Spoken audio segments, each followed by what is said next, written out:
I will also be giving the reasons why we have such answers. So, as you have known, our quiz is composed of two parts, multiple choice and Morse type, true or false. But of course, it is mixed into one quiz. So, you may have encountered a mixture of questions that are of the MCQ type and of the Morse type. Okay? So, there was a total of 30 questions, and these are the 20 questions that are of the multiple choice type. Although the other 10 have also 4 choices, so technically multiple choice din siya, pero it is of a different type, no? This one. Okay? So you're given two statements, or you were given two statements, and then you have to answer A if only the first statement is true, B if only the second statement is true, C if both are true, D if both are false. But of course, your the choices were also jumbled, so I hope you were careful with that, no? So let's first begin discussing the answers to the first type, multiple choice. Okay? So, first question, of course, in your quiz, dahil nga ginumble natin yung questions and also the choices, hindi siguro parehas yung nakita ninyo. Of course yung order of the questions and order of the choices were different. Okay, because we set it that way. Alam nyo na, para mabawasan yung mga himala. Okay? And since it was time pressured, you will have less time conversing with your classmates, no, 'di ba? Pero maybe inevitable pa rin siya. Maybe you were able to still talk with your classmates, baka nag-video call pa kayo, but at least this minimizes the risk, no? Okay? So, first question, as you can see here, medyo palakihin na lang natin. Ayan. Okay? So, first question, which of the following is not a characteristic of a contract of partnership? So, we have already discussed that, no? And there are how many characteristics? There are 7. Okay? So, for you to remember, no? Okay, ito yung yan ang acronym natin. Okay? O, sinubo si Papa. Okay? Para mas madali ninyong tandaan. Okay? This is consensual, nominate, bilateral, onerous, commutative, preparatory, principal. Okay? So, alin ang wala dun? Di ito are real. Okay? A refresher lang, no? I know you have already talked about this. You have already covered this in the in your law on contracts. Pero just a review, ano nga ba ulit ang real contract? Real contracts are contracts wherein it is perfected by delivery. Okay? Ang partnership, sabi natin, 'di ba? It is perfected by mere consent. Okay? Nagkita lang kayo and then gusto niyo nang bumuo ng partnership, okay. Meron na kasi you have already consented. Pero ito kasi real, perfected by delivery ito. What are examples of real contracts? Contract of sale. Okay? Kahit pa nag-agree na magbentahan, kung wala pang delivery na nangyayari, then the contract of sale is not yet perfected. So, eto, yun ang example nun. Okay? Para lang mas maintindihan ninyo. Okay? And a partnership is or has characteristics na B, C, and D. And of course, the others na hindi na mention sa choices. Okay, number 2. Every contract of partnership having a capital of 3,000 pesos or more in money or property shall appear in a public instrument. which must be recorded in the office of the Securities and Exchange Commission. Failure to comply with this requirement, what is the effect? Okay, if you are unable to comply with this requirement na ilagay sa public instrument na i-record sa Securities and Exchange Commission. Okay? What type of contract pala 'yon? Okay? O, tapos na ninyo yung law of contracts ninyo, like I said, no?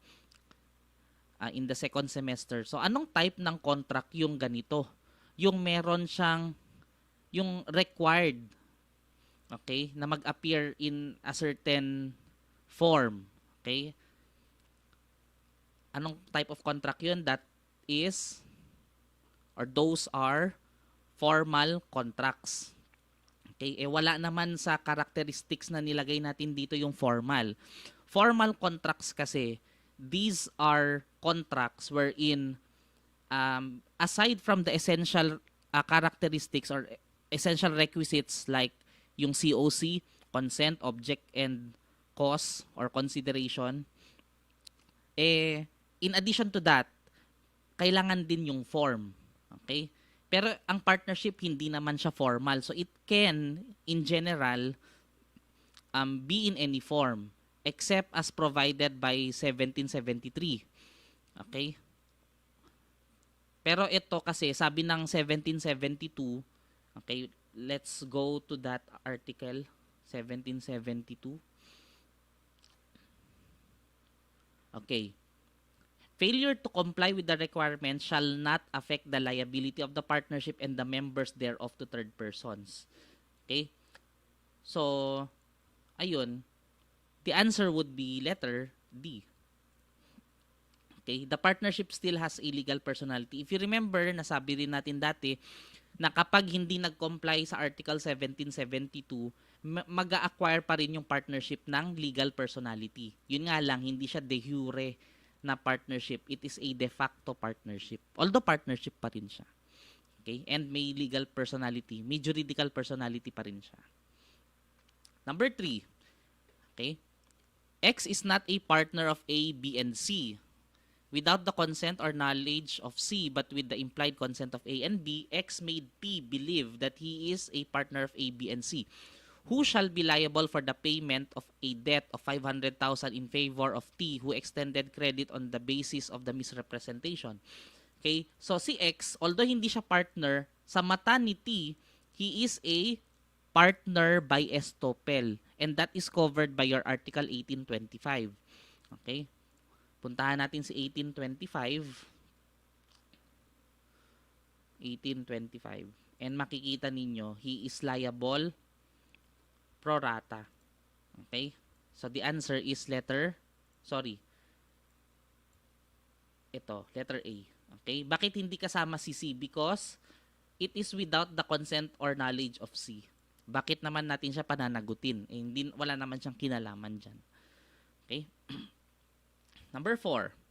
In case of losses, the industrial partner shall, okay, the answer is letter B. Okay? Article 1797 yan. Okay? Capitalist partners will share in the losses. Okay?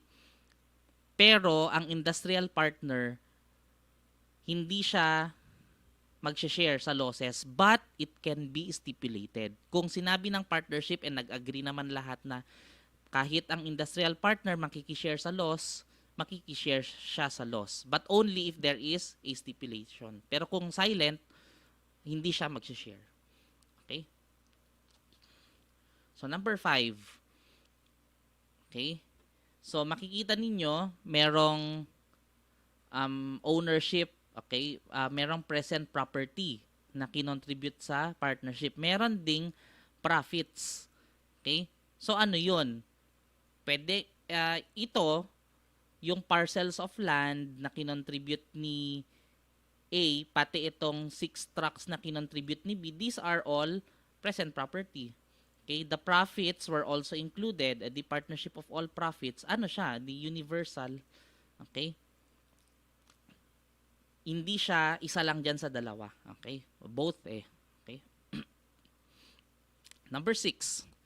Which of the following instances is inventory not required? O yan, Article 1773 yan.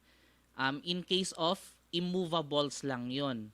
So hanapin muna natin ang 1773. Okay? Whenever immovable property is contributed thereto. Okay?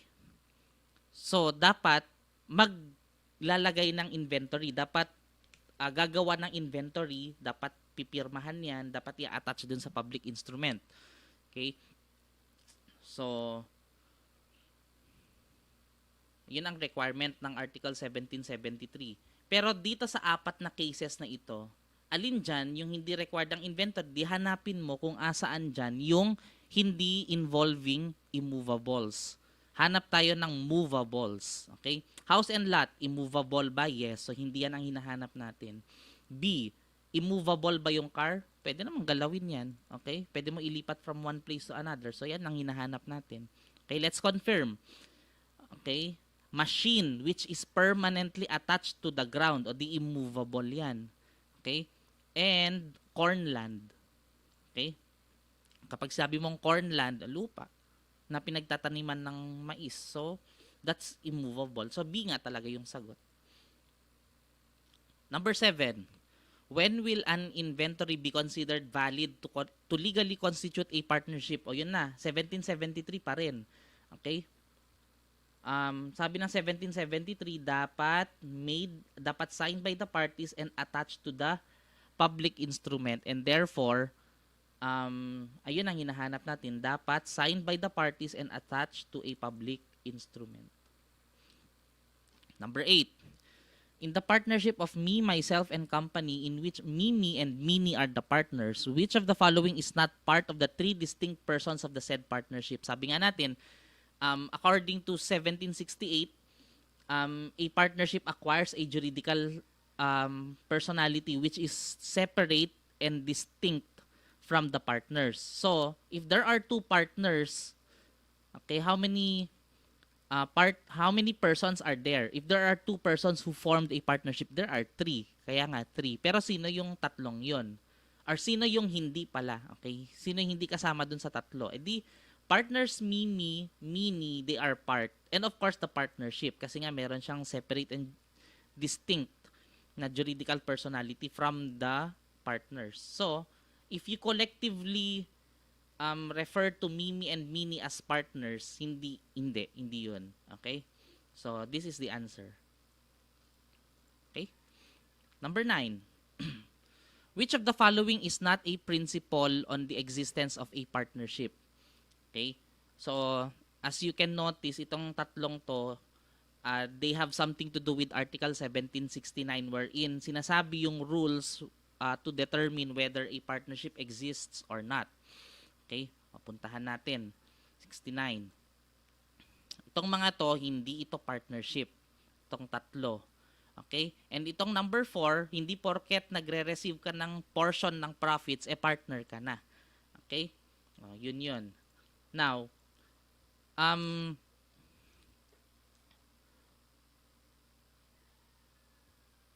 so, yung letter A, okay, tignan natin isa-isa, no? A, B, C, and D.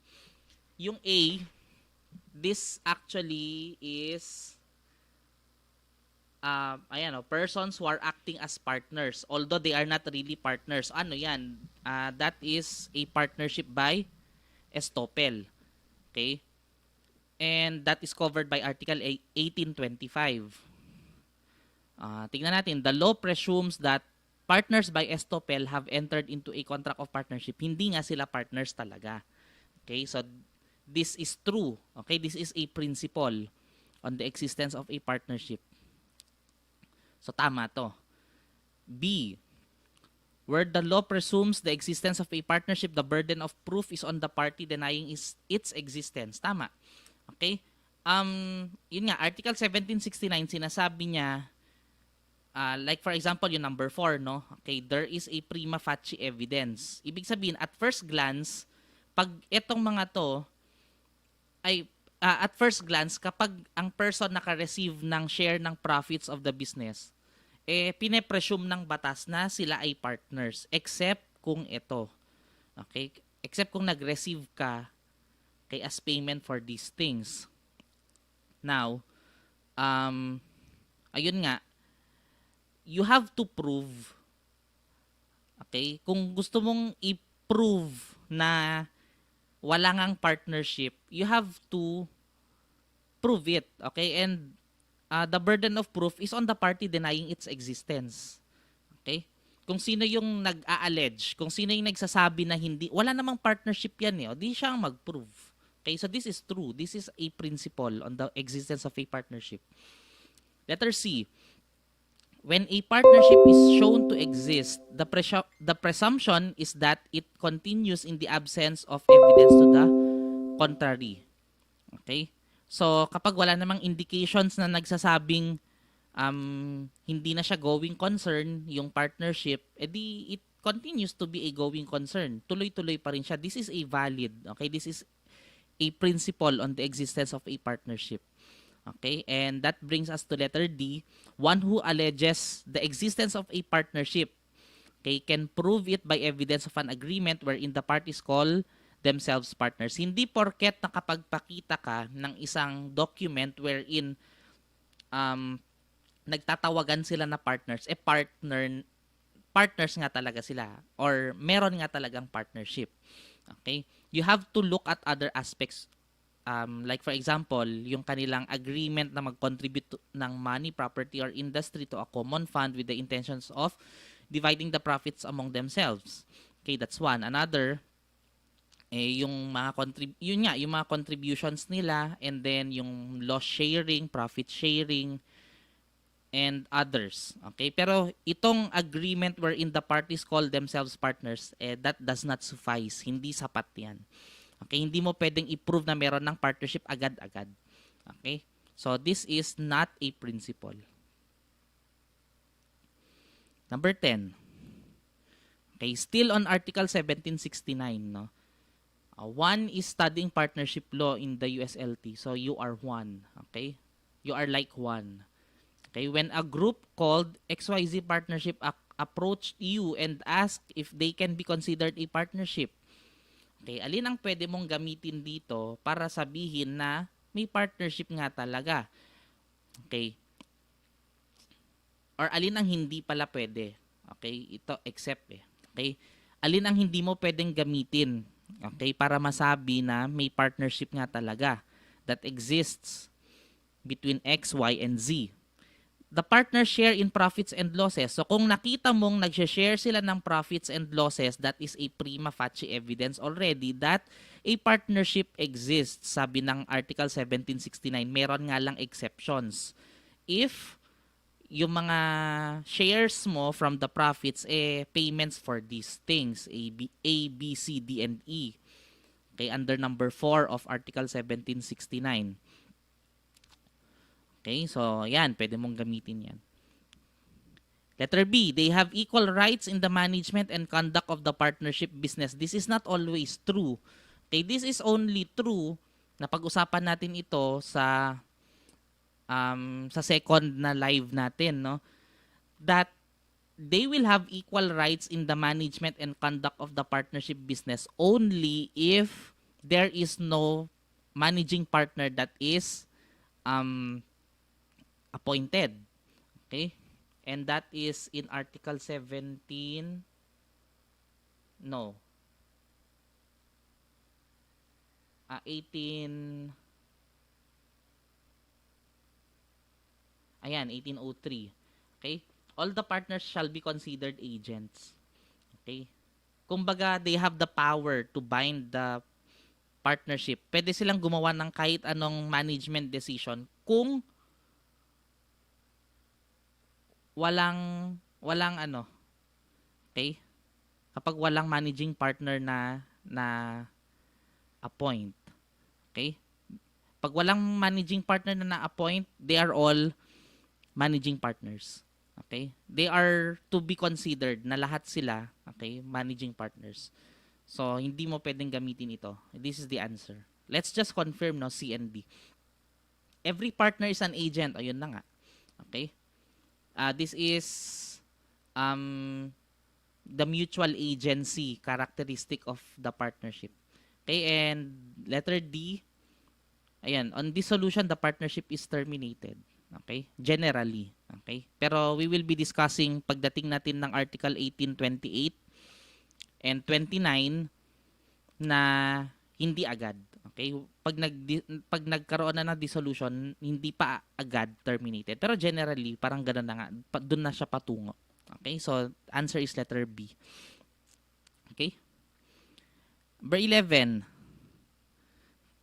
Which is not a relation created. So, there is a relationship between all the partners among themselves. Okay? So, tama ito. This is a relation created. Okay? Relations between the partners and the partnership. Yes. Okay? The partners have obligations to the partnership and vice versa. Letter C, relations between the partnership and a third person. Okay? And then relations between yung partner and the third person. Okay? The answer is letter C. Okay? Number 12. Okay? This is Article 1786. Okay? Tingnan natin. Let's go back to 1786. Okay? So, as regards, okay, to the contribution of property, ito, okay, Article 1786. Okay? So, kailangan pag nag-promise ka na magko-contribute, i-contribute mo talaga. So, that's letter A. Okay? To answer in eviction in case the partnership is deprived of the determinate property contributed.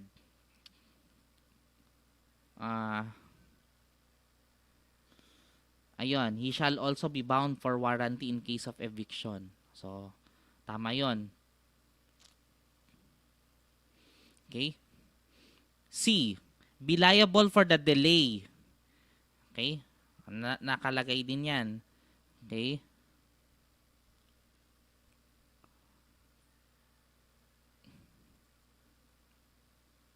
Ayun, yun nga yung sinabi natin last time na hindi nag-a-apply yung no demand, no delay dito. Okay? So, obligation niya yun. In case na nagkaroon siya ng delay, he shall pay damages to the partnership. Okay? Which leaves us letter D as our answer. Hindi yan obligation ng partner. Okay? 13. So, the situation here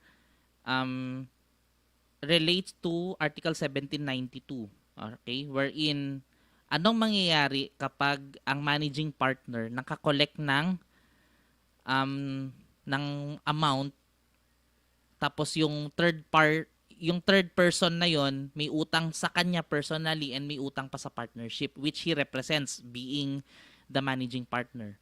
Okay? Answer would be eto. Bakit? Ano ba ang rule natin? Okay? According to Article 1792, kapag ang managing partner naka-receive ng sum, it will be applied, ipoprorate yan, okay, to both yung kanyang credit and sa partnership credit if the managing partner or even if the managing partner issues a personal receipt to the creditor. Okay, in this case, Jerome is the creditor and partner Bautista is the managing partner. So, kahit pa nag-issue siya ng personal receipt, it shall be applied, ipoprorate yan. Okay, so, naka-receive siya ng 25,000 and ang utang ni Jerome, the third person sa partnership is 75,000 and ang utang ni partner Bautista personally is 25,000. Ang utang ng partnership is 75,000. So, every amount na mare-receive ni partner Bautista, even if he issues a personal receipt, will be 1:4. 1 sa kanya, 1:3. 1 sa kanya, tapos 3 or 25% sa kanya, 75% sa partnership. So itong 25,000, i-multiply lang natin ang 25%, makukuha natin 6,250, and 25,000 times 75%, 18,750. Now what happens if um, si partner Bautista, ang inisyu niya, resibo ng partnership. Okay? Wala siyang makukuha doon. Okay? Lahat yon sa partnership. Okay? Yun ang rule ha. Okay. That's according to Article 1792. Just to prove, no? Okay. The sum thus collected shall be applied to the two credits in proportion to their amounts. So, kapag sasamahin natin yung kanilang utang, 25 and 75, that's 100, di ba? So, 25% kay managing partner, 75% sa partnership.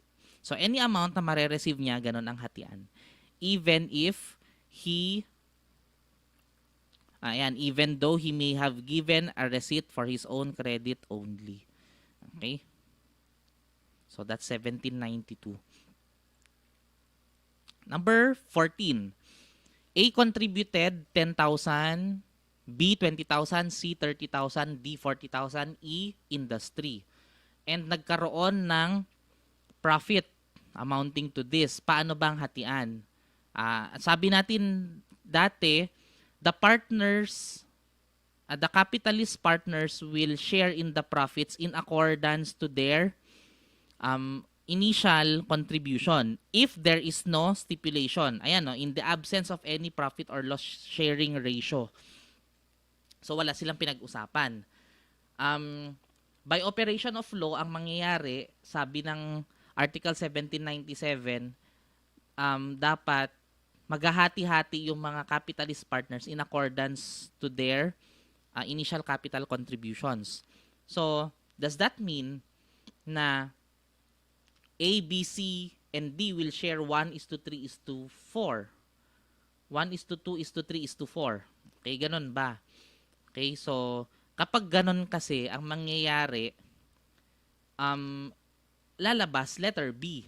Okay, kasi 10%, i-add nyo na lahat to 10 plus 20 plus 30 plus 40, that's 100,000 pesos. Ibig sabihin, kay A, 10%, kay B, 20%, kay C, 30%, kay D, 40%. Does that mean na ganun din? Yung 550,000, imumultiply natin by 10%, edi 55 kay A, 20% kay B, 20% times 550 is 110, and so forth. Walang mare-receive si E. Mali yun. Okay? Although sinabi ng batas na ganun, they will have to contribute in accordance with their initial capital contribution in the absence of any P&L ratio, sinasabi rin ng Article 1797 na ang industrial partner, in the absence of any profit or loss sharing ratio, shall also share with the profits. Hindi naman pwedeng zero. Pero ang tanong, magkano ba kay E? Okay? Pantay ba dun sa mga iba? Okay, pwede kung merong pinag-usapan na pantay nga sila, pero dito nga walang pinag-usapan. Okay? So anong rule pag ganon? Partner E, the industrial partner, shall be given just and equitable share. Sabi ng Article 1797. Okay, in the absence of stipulation, ayan, in proportion to the contributions initially. But the industrial partner shall not be, hindi. As for the profits, shall receive such share as may be just and equitable. Okay? Pero what is just and equitable? Okay? Kapag hindi sinabi kung ano ang just and equitable, we will be using the old law wherein yung share ng industrial partner will be equal to the share of the capitalist partner with the lowest share. Okay? So, ang magiging P&L ratio nila would be 1:2:3:4:1. Okay? 1:2:3:4:1. Kasi nga si E dapat pantay siya doon sa capitalist partner with the lowest share. Okay? So if we are to follow that distribution 1:2:3:4:1, okay, ang magiging hatian nila would be letter C. Okay? Try nyo i-add. 50 plus 100, 150. Plus 150, 300. Plus 200, 500. Plus 50, 550. Ayan na siya. Check. Okay? Let's see. Are the capitalist partners receiving profits in accordance to their contributions? Yes. Etong A to D, nasunod niya yung 1 is to 2 is to 3 is to 4 nilang mga capitalist partners. Okay, check. And lastly, si partner E ba, naka-receive siya ng share which is equal to the lowest capitalist share? Yes, pareha sila 50,000 ni A, yung lowest na capitalist. So, check. Okay? So, yun. Ganon siya. Okay? So, tama. Letter C is the correct answer. Number 15. Okay, which of the following associations will result into a valid partnership and therefore will acquire a juridical personality? Okay, examine natin isa-isa. Letter A. Magko-contribute daw sila ng 100,000 to form a partnership to extract kidneys from the school children they kidnap. Okay? Ayun, yun ang puhunan nila, 100,000 each. Siguro pambili ng van. Mura lang naman yata yung L300 ngayon. Okay, di ba yun yung usual na ginagamit sa kidnapping? Okay, and what else? Siguro mga medical equipment na kailangan para operahan yung mga, para buksan yung mga bata to get their organs, no? Or hindi, kidneys lang pala sinabi dito. Pero organs in general, hindi pwede yun. Okay? So, human trafficking ito which is not allowed under the law. So, according to Article 1770, the partnership must be established, ayan, for a lawful object or purpose. Okay? Anong effect kapag hindi lawful yung object or purpose? Void yung partnership. Okay? So, ang tinatanong dito, alin ba dito sa apat ang valid? Ito void na to, so not this. Okay? Letter B. Contribute sila 1,000 each to form a partnership but fail to place such contract into a public instrument and have it registered with the SEC. So capitalist silang tatlo and ang total contribution sila is 3,000 pesos. And according to Article 1772, kapag naka 3,000 na yung capital na kinontribute, kailangan na itong ilagay sa public instrument and kailangan na siyang i-register with the SEC as napag-usapan natin kanina and noong first live session natin. Pero sabi rin natin, if hindi nag-comply with Article 1772, will this partnership still acquire juridical personality? Yes. Okay, so ito ang valid partnership. Okay, tingnan natin yung C and D kung talagang hindi siya valid partnership. Okay, a rich man together with B and C, ang kanyang mga kabit, okay, form a universal partnership. Sabi ng Article 1782 na persons who are prohibited from giving each other any donation or advantage cannot enter into a universal partnership. Okay? Ang nakalagay doon sa multiple choice question natin, ang ifo-form nila, universal partnership, sabi ng 1782, hindi pwede yan. Okay, because A is prohibited from making donations to B and C. Okay? Ayun, so this is not valid. Void na partnership ito. Kung tinanggal natin itong universal, then C would have been a true statement. Valid sana na partnership ang mabubuo dito. Pero dapat particular. Pero kung universal nakalagay, edi hindi. Okay? D. A and B, okay, will be contributing 1 million each and si C naman ang i-contribute niya parcel of land. Hindi daw pre-provide si SEC ng inventory nung immovable ni C. And according to Article 1773, void yan kapag you fail to put it in a public instrument and gumawa ng inventory signed by all the partners and i-attach doon sa public instrument na yon, void yon. Okay? May immovables na involved So, yun nga. Okay? So, yun. Answer is letter B. Number 16. Okay? There are 10 partners. A, B, C, D, E, F, G, H, I, and J. And ang kanilang interest nakalagay sa open and close parenthesis. So, I-add nyo yan, that would be a total of 100%. Okay? Now, H, I, D, and E were appointed as managing partners. Okay? And wala daw nilagay na specific duties. Okay? In a meeting, H proposed to open a second branch. Okay? This is a management decision which can be entered into by H, I, D, and E kasi nga they are managing partners. So si H, gusto niya mag-open ng second branch. Pero he cannot do it on his own kasi nga may mga kasama siyang managing partners. Si I nag-oppose. Okay? So, dahil may opposing views, botohan daw. Si D tsaka si E, they both oppose.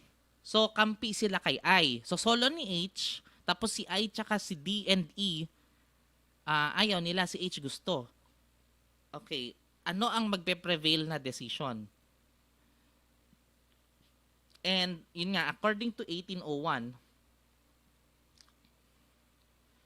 ayan, but if any of them should oppose the acts of the others, okay, in this case, si I, D, and E nag-oppose kay H, okay, the decision of the majority shall prevail. Okay? Tatlo sila eh. I, D, and E, tatlo. Isa lang may gusto, di panalo, 3-1. Okay, so the answer would be letter C. Okay? Pero kung titignan mo kasi si H, 39% siya. Si I, 10%. D, 14. So 24 na. Plus E, 14. O di ilan yun? 38. Kontra 39. O di mas mataas yung kay H. Pero no, hindi yun. Hindi yun ang magpe-prevail. That will only be used in case of a tie. Nag-tie ba? Okay, kung 2-2 sana yan, H, I, tapos versus D and E for example, ayun, saka titignan yung kanilang interest. Pero kung 3-1 naman, adi yun. Okay? Panalo yung tatlo. Number 17. Okay? A and B shall contribute money and land. Okay?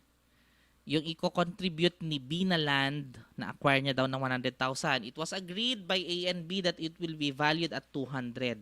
Its current market value is 500. Okay, as determined by an expert chosen by the partners. Eh, 'di ba? May ganyang article. 87 yun eh.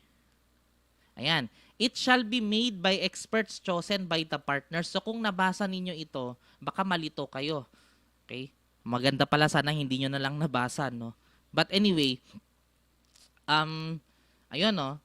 Dinetermine ng experts chosen by the partners. Sabi naman ng 1787, dapat, yun nga,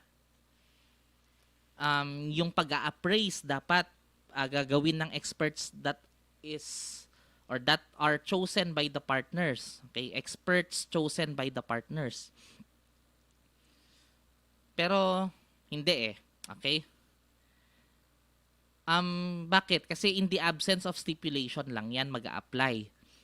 May stipulation eh. Ayan, no? It was agreed by A and B na ang value is 200,000. And so, answer would be 200,000, their agreement.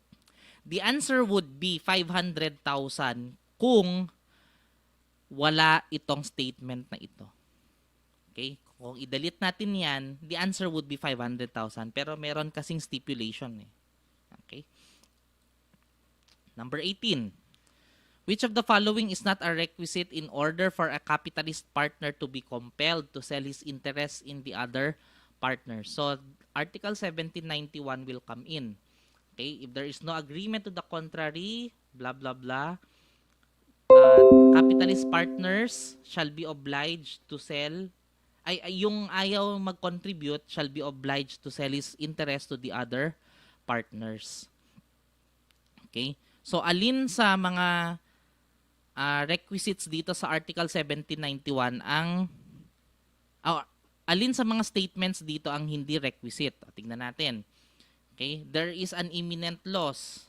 Okay, in case of an imminent loss, so that is a requisite. The majority of the partners are in the opinion that an additional contribution would save the business. Okay? Ayan, in case of an imminent loss, nag-agree ang mga partners na, ayun nga, maliligtas yung partnership kung mag-contribute sila. So, this is a requisite. And then, letter C, ayaw mag mag-contribute ng isang capitalist partner. That is also a requisite. So, answer is letter D. Ayan, sabi dito, unless or if there is no agreement to the contrary. Dito sabi niya, there is an agreement. O di, ayun, D. Answer is D. Okay? 19. Okay? Sabi niya dito, Article 1815. Okay? According to Article 1815 kasi dapat magkaroon sila ng firm name and dapat yung firm name na yon is not confusing, is not misleading. Okay? And implied doon is the fact na dapat ang isang partner na namatay, tatanggalin na ang pangalan doon sa partnership. Kaya lang there is a subsequent rule. Okay? Kasi itong luma na to, itong Article 1815 na ito, hindi na yan ina-adapt ngayon because meron bagong rule, and that is Rule 302 of the Code of Professional Responsibilities. And ito, okay, it was approved and adopted by the Supreme Court noong 1988 pa. Okay? So, yun ang sinusunod ngayon. So, if X dies, pwedeng yung kanyang pangalan is still in the partnership name. Okay? As long as ma-inform. Okay?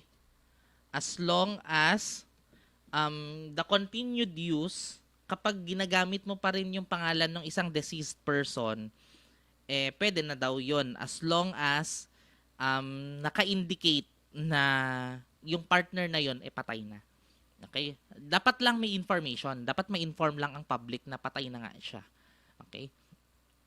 Pero pwede na, ina-allow na siya. So, answer is letter A. The new partnership may continue using the firm name even if X is dead. Okay? Kung wala sana yung Rule 302 ng Code of Professional Responsibilities na yan, this would be the answer. Okay? B sana. Kasi that's the old rule. Pero hindi, na bago na kasi. So, A na ang sagot. Okay? And last, which of the following is the Latin term used to describe the consensual nature of a partnership? And that is letter A, delectus personae. Res perit domino, the thing perishes with the owner, di ba? That is used in determining kung sino ang magbe-bear ng risk of loss. Okay? Dura lex sed lex. The law is harsh, but it is the law. Okay? And in pari delicto, both of you are of equal fault. Yun ang ibig sabihin. Okay? So, the answer is letter A. Okay? So, yan yung 20 questions natin, which I'm sure, sa inyo, na jumble yan. Baka nasingitan kayo ng mga iba pang questions, okay, galing dito sa mga to. The second type of exam. Or the second type of questions in your quiz. Okay. So now, tignan natin. We just judge the truth value of these statements. Tapos, mag-true or false na lang tayo. Okay? Statement 1. Generally, a capitalist partner may also be a general partner. This is true. Okay? True ito. Okay? Paano natin ilalagay? Sige, true. Capital na lang, no? Ayan. Statement 2. Generally, a limited partner may also be an industrial partner. This is false. Okay? Because a limited partner cannot hindi siya pwedeng makialam sa management of the business. Okay? And managing the affairs of the business is something that is industrious. Okay? Trabaho yan. So, hindi siya pwede maging industrial partner. Okay? So, the answer to this is true, false. Kung ano mang choice yun. Kasi na-jumble din ang mga choices sa inyo. Okay, you may check, no? Pag punta kayo sa LMS ninyo and then you will see your answers. Okay? Although automatically na-check naman na yan and I'm sure you have already seen your scores. Okay? Tingnan natin tong pangalawa. Okay? Statement 1, all partnerships must have a limited partner. This is false. Okay? Kasi nga, as we have discussed dati, okay, one type of partnership is a general partnership wherein all of the partners are general partners. O walang limited dun. O di dun pa lang, mali na tong statement number 1, di ba? Statement number 2, all partnerships must have a general partner. This is true. Sir, paano yung limited partnership? Di ba dapat limited lahat ng partners doon? No. Okay? Ang definition ng limited partner is a partnership wherein there is at least one general partner and at least one limited partner. So, kung ang mga general partnerships, lahat general partner, o di merong general partner, tapos yung isa naman, limited partnership, at least isa. O di ibig sabihin, all partnerships must have a general partner. This is true. Okay? Next, pangatlo. Two persons married to each other can form a universal partnership of all present property. This is false.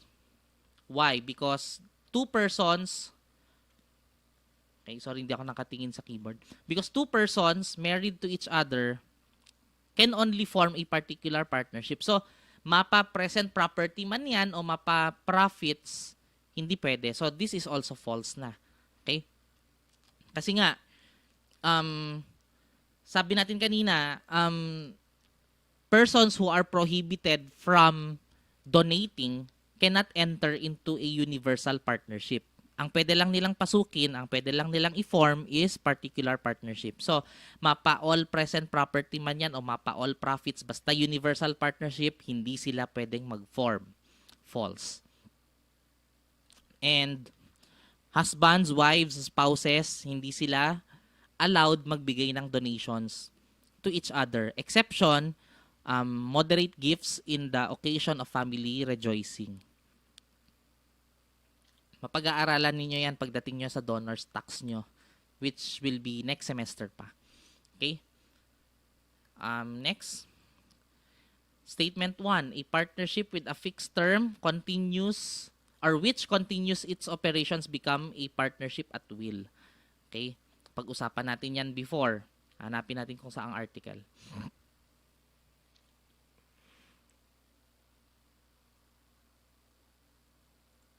Okay, ito, 1785. Pag fixed term or particular undertaking, tapos tinuloy-tuloy nyo pa lang yung business kahit na dumating na yung fixed term or pag natapos na yung kailangan ninyong gawin, that is a prima facie evidence of continuing your operations. It is a prima facie evidence of the continued existence of the partnership, and therefore it is converted into a partnership at will. Okay, so ayan, partnership with fixed term na nagtuloy ng operations despite the arrival of its fixed term, edi ayun, nagiging partnership at will nga siya. This is true. Okay, ganon din sa particular undertaking. True din yan. Okay, as mentioned in Article 1785.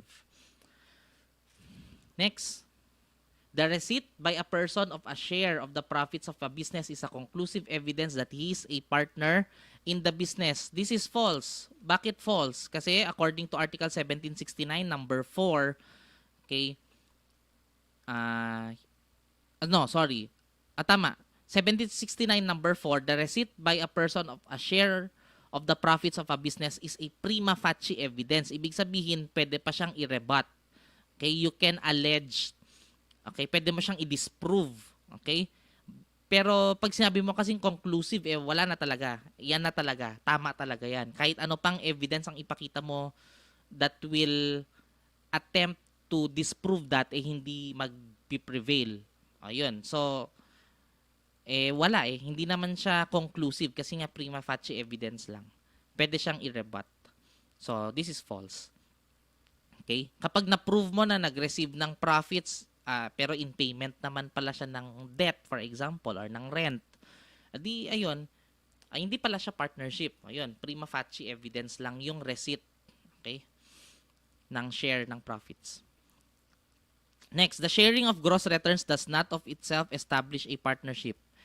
Even if the person sharing them have a common interest in the thing from which these returns were derived. This is true. Same article, Article 1769. Ayan, the sharing of gross returns, ayan. Di ba? Siya rin yun. Kinapi-paste ko lang yan. O, di ba? Next. Pang ilan na to? 1, 2, 3, 4. This is the fifth one. Okay? Statement 1. In a partnership, there is a co-ownership of partnership property among the partners. This is true. Okay? For example, si A nag-contribute ng ganito, si B nag-contribute ng another thing, si C nag-contribute ng iba pa. Ipupul lahat yung mga contributions to a common fund, and anong effect nun? All the partners, kunwari si A, lagyan natin, no? Si A ang kinontribute lupa, si B ang kinontribute sasakyan, si C ang kinontribute is furniture. Okay? Si A na nag-contribute ng lupa, does that mean na si B tsaka si C co-owners na rin? Yes. Okay? Kasi hindi na yan pag-aari ng mga partners na nag-contribute dyan. So, it will be pooled in a common fund, and then ang effect, all the partners will be co-ownership of all the partnership properties. So, this is true. Next, the co-owners of an undivided lot are considered partners. Binaliktad ko, no? This is false. Okay, bakit? Again, papasok si Article 1769. Okay, sabi niya, co-ownership or co-possession does not of itself establish a partnership. So, hindi siya magiging partners unless you prove that they are really partners. Pero kung yan lang, it will not of itself, okay, be considered a partnership. So, generally, this is false. Next. Pending the delivery of property to be contributed, a partner must take care of the property with ordinary diligence. So, this is true. Sorry. Yan, true. And statement number 2 is also true. Why? Kasi ordinary diligence and diligence of a good father of a family are one and the same. Parehas lang yan. Okay? Ang dami sa inyo, nakita ko yung mga answers ninyo, ang ginawa dito false. Okay? Kasi I'm very sure that true ang sagot ninyo dito dahil una, nakita ko, and pangalawa, this was explained very well to you. Yun nga lang, you may have not realized na ang ordinary diligence pala ipareha sa diligence of a good father of a family. You should have learned already this noong oblicon ninyo. Okay, under article basta 11 something. Now, ito, next. A partnership is a fiduciary relation. Yes, ang ibig sabihin ng fiduciary relation is, sorry, true pala to. Okay. A partnership is a fiduciary relation. Ibig sabihin, parang it is founded on trust. It is built on trust. Okay? So, dapat may trust ka with your other partners. Okay? So, this is true. And it means, ayan, sinabi ko na pala. So, this is true. Okay? Yan ang ibig sabihin ng fiduciary relation. Next. If a partner fails to contribute the properties he promised, he shall be a debtor of the partnership. Yes. Okay? Pag-usapan na natin yan. And under Article 17,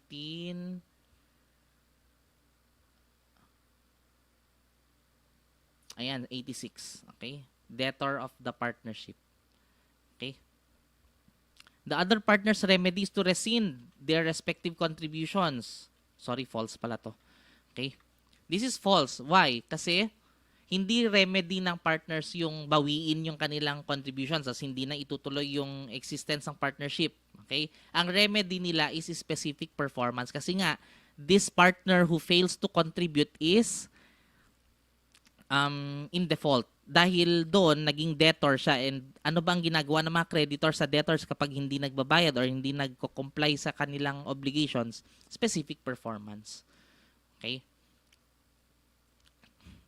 And last, industrial partners are only prohibited to engage in businesses that compete with the partnership's business. False. Okay? They are prohibited to engage in any business, actually, itong industrial partners. Why? Because the partnership owns now the rights to the industry of these partners. Okay?